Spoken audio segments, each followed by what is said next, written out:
Dying to be Roman, Part 13, by JJ&EMSH Swift-Hook. "This is an intrusion into my dear friend Octavia's privacy," the woman said imperiously. "It is intolerable."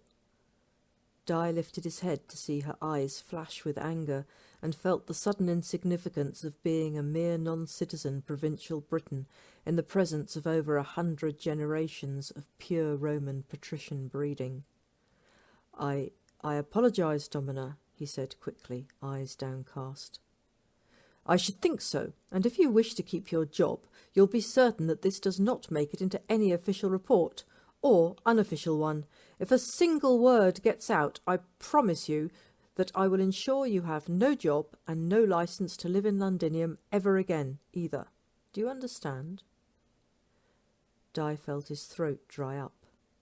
She more than had the power to do precisely that if she chose. "I understand you, Domina Lydia."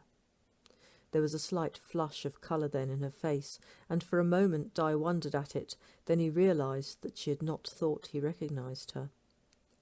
"I'm glad you do," she said quietly.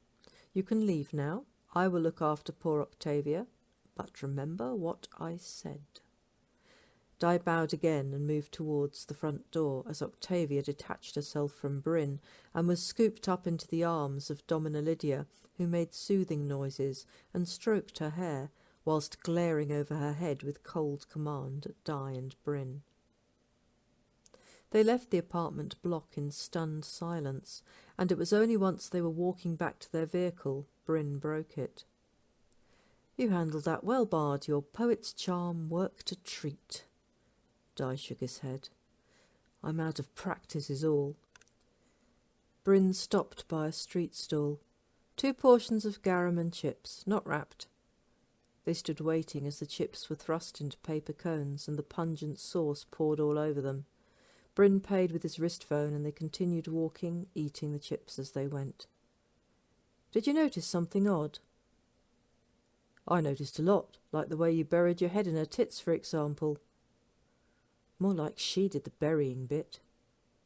"You weren't exactly fighting her off. Can't say I blame you, though. Not every day you get to put your face in the perfumed cleavage of a Roman matron, or not without having your balls sliced off for it. Must have made it almost worth the threats from that pompous bitch at the end.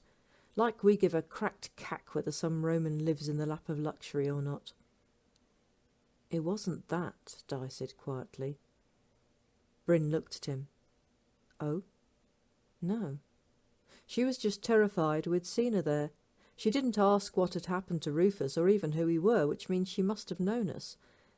And I don't know if you have a celebrity job on the side, Bryn, but I'm really not that famous."